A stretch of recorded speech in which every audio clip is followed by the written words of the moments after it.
Is your principal a micromanager? How do you deal with a micromanaging principal? Leave a comment in the comment section below. But check this out. If you don't have to deal with a micromanaging principal, count yourself blessed. But let's check out the tales of this teacher serving under a micromanaging principal. Update on insane new principal. More micromanaging than I thought possible. And it's got a long list. Let's see what we have here. Number one, staff cannot wear sleeveless tops in spite of the fact that she regularly wears sleeveless tops. The ag teacher has to wear business casual even though she goes outside and tends to plants. But the gym coaches who are in the new AC gym can wear basketball shirts and t-shirts. We cannot wear sandals and must wear either one colored sneakers or heels as women. Now that all of that is just interesting, and I'd love to see the email that lays all of those rules out. I mean, you really have to, yeah, you really have to put a lot of thought into that. And if you're putting a lot of thought into that, well, what else are you not thinking about? What else is that taking? What else is the dress pulling you away from? Now, definitely sandals. I would say you need to wear closed-toed shoes, please. Your shoes, yeah, yeah. That's the only thing I would say there. You need to wear closed-toed shoes.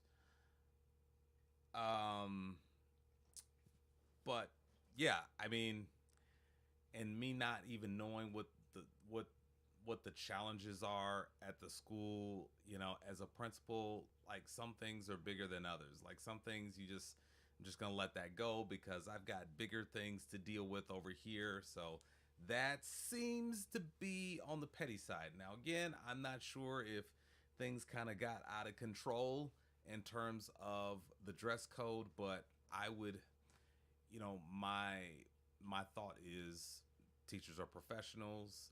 They're gonna 9.9 times out of 10 they're gonna do the right thing. So I don't need to worry about dress. And if I do, I'm gonna go to the individual and have a conversation. So you shouldn't be shotgunning emails to everybody about their dress. That's just not how you do things. And keep happy teachers in the building. Number two, we have to stay an hour and a half late every Monday. No exceptions for the teachers who have children that need picked up, even though this puts us past the after school pickup time for elementary. Our district has middle school end the latest. So my question there is, like, why do we have to stay an hour and a half late every Monday? Like, who negotiated that contract and why? Like, I don't understand. I don't understand. And if it's for, I'm going to say something slightly provocative here. And if it's for extra help and different things like that, I would say, can't we find that time during the school day? You have a lot of time with kids during the school day. You can't find that extra time if kids need to be retaught, need to get caught up on things. I think you should be able to find that time during the school day. All right, number three. I'm familiar with this. We have to clock in and out, but in spite of the fact that we can all log into the program to do this on our laptops, boards, phones, everyone has to use one old desktop from 10 years ago that they won't let me change the auto sleep feature on, so it's constantly timing out. We are not allowed to have the password. Now, let me speak on this because I've been a part of a school where everyone had to clock in. And I was the principal, I was the assistant principal, and I had to clock in. So I know what that's like. It doesn't feel good. It's weird. Like the first few days, I forgot because, again, I'm a professional. I should be expected to conduct myself as a professional, and so the monitoring my coming and going and looking at the clock, that shouldn't be necessary, but it absolutely was. I had to clock in and out. I had to, except mine was a little, my system was a little bit different. Their system, it looks like it needs to be updated. So there was this machine on the wall. I would swipe it like much like a credit card. I would swipe it and write the time on a clipboard. You know we have to have redundancy. This is education, baby. So I swiped it, it recorded my time, and I wrote my time down on the clipboard. I can't remember why we had to do it. We just had to do it. So yeah, that's not good. That does, how can how do you think that makes people feel if you're having them uh, just number one having them clock in and out, and then looks like we've got an old system. The teachers, they're not trusted. No, I know you can log in on your phone, but you can't do it on your phone. You have to do it on this machine right here. I mean, that's not good. That's not good. And so if this new teacher has brought this into this building, wow, wow, is talk about turning a staff against you. This principal is doing a pretty good job so far. All right, number 4, custodians can't have the codes to the alarm. The AP that was here last year doesn't get an alarm code. Only the principal and her friend she brought to be the dean of students from her old school get to have it. No more coming in early to make copies, as they both arrive barely before contract time. You see there, I see what the person is doing there right here. You see this? No more coming in early to make copies, as they both barely arrive. So the principal's got a friend that they've brought with them from another school. And you know what happens? I get this as well. Being a principal, the teachers are watching you. The teachers are watching you. They're not only listening to what you say, but they're watching what you do. And so, going back to number 1 with the dress,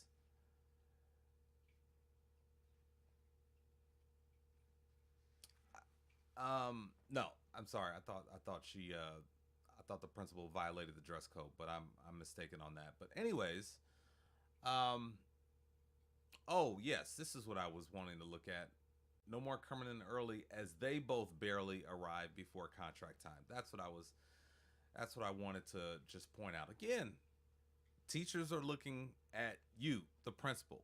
They want to know if are you going to ask them to do more than you are willing to do. So if we're looking at time, if time matters, if you're going to be looking at the teacher's time, they're going to be looking at your time. All right, let's keep going. There's a long list here. Number 5, I'd mentioned earlier, she wanted us to do a whole lesson on Leader and Me and whatever else at open house. Parents refused to do this. Well, wait a second, hold up. I mentioned earlier she wanted us to do a whole lesson on Leader in Me. That's a character ed program. Character ed program. Uh, a whole lesson on Leader in Me and whatever else at open house. Do a lesson at open house? I don't know. I don't know if I like that. I don't know if I like that. Parents refused to do this, and I pretty much just put everything in a packet and did my normal thing, which is, hello parents, welcome. My name is Dr. Bird. This is my classroom. I'm so blessed to have your children in my class. Please have a look around. There's a copy of the syllabus. There's a copy of our textbook. If you have any questions, I'd love to answer them for you. So glad you're here. It's an open house. So to ask teachers to do a lesson, I don't like that. So, but check this out. She commended a teacher who scolded parents, threatened to take up the parents' phones and AirPods, and wouldn't give them the syllabus until he'd gotten through his presentation on the Leader in Me. What? Stop it. Stop it. Really?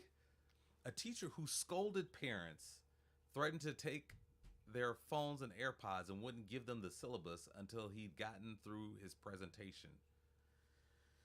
She said, "See, he really teaches for real, as if this won't destroy the relationship between parents and the school, which is flimsy enough." So, wow. That's crazy. That's crazy. And we're just getting started in the 25-26 school year for this principal. All right, here we go. Number 6, all lesson plans should be turned in at least 6 weeks ahead of oh gosh. Oh man, I feel bad for these teachers. Now,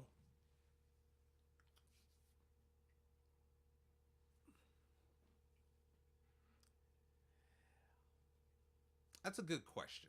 I'm going to ask you, should teachers be required to submit their lesson plans? Yes or no? What do you think? I want to hear from you in the comment section. Should teachers be required to submit their lesson plans?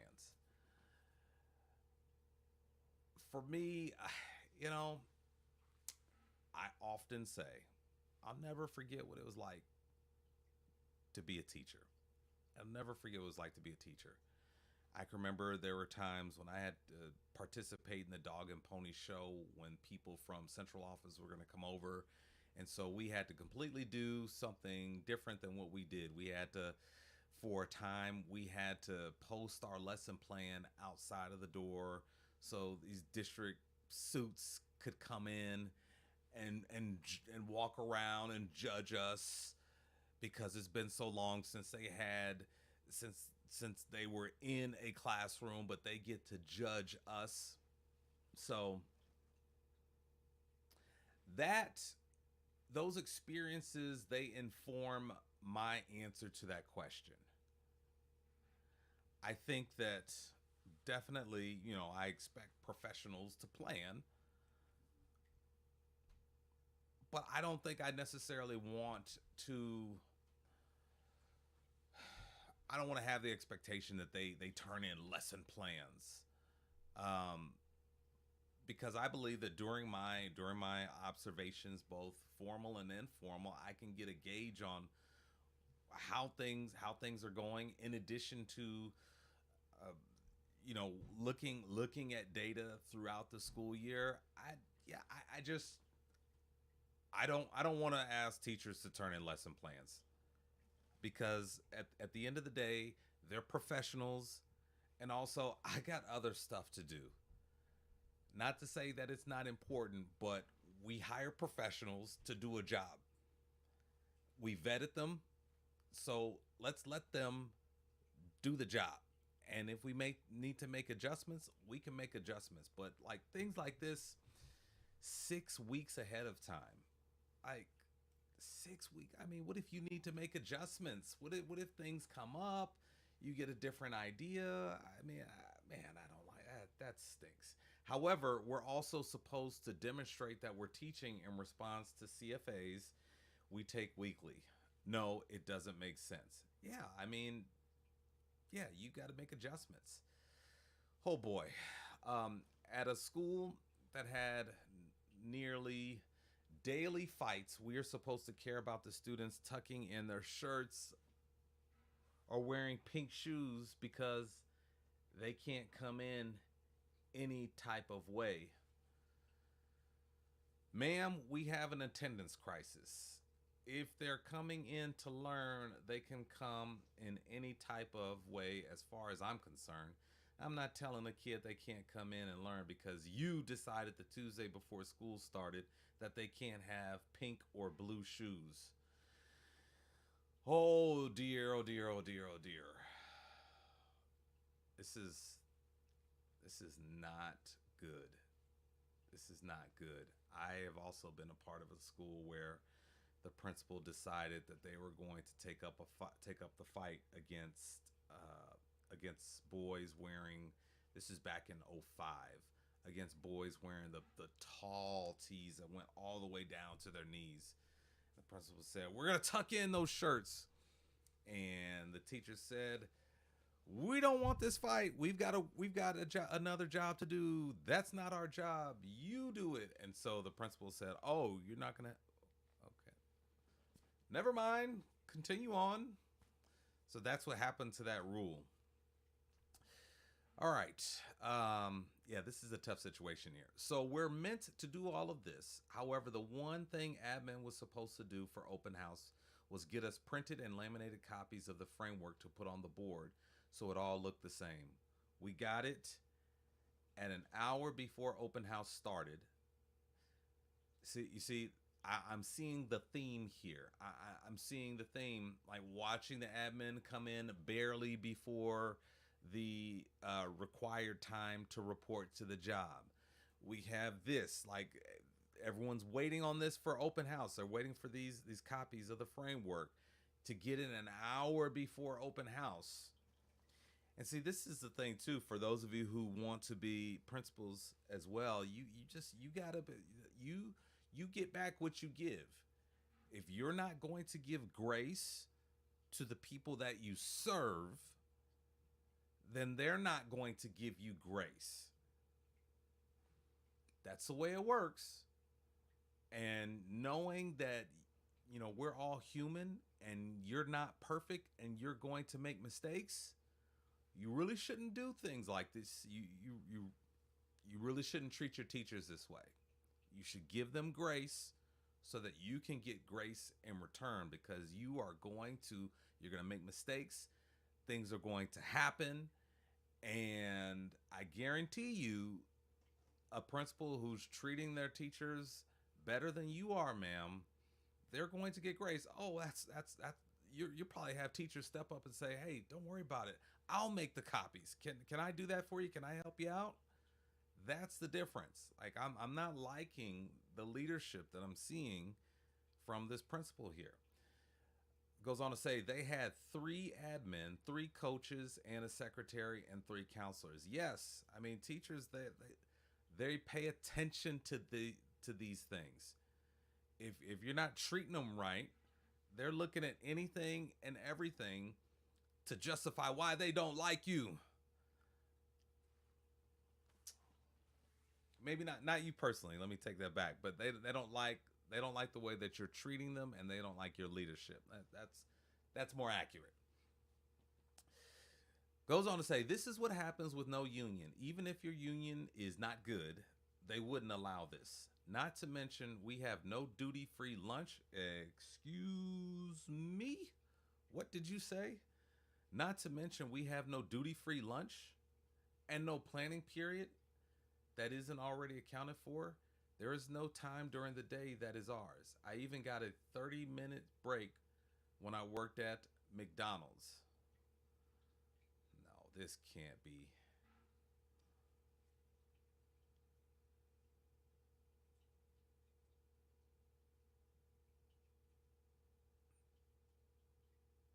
They don't have a union? This doesn't make sense to me. Districts need to stop putting these power-hungry cycles in charge. There's a teacher shortage, especially in my district, because it pays way worse than everywhere else. I like my colleagues and I like my students, but I'm not sure if I'm willing to ride this lady out until she goes somewhere else. And yet the district is praising her as the savior of our school because her sister did a good job 10 years ago. Oh.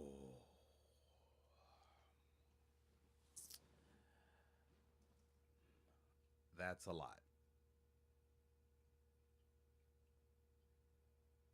That's a lot. All I can do is pray for this teacher and the rest of the teachers at this school, because this looks like it's going to be a bumpy school year. So, yeah, it's going to be a bumpy year.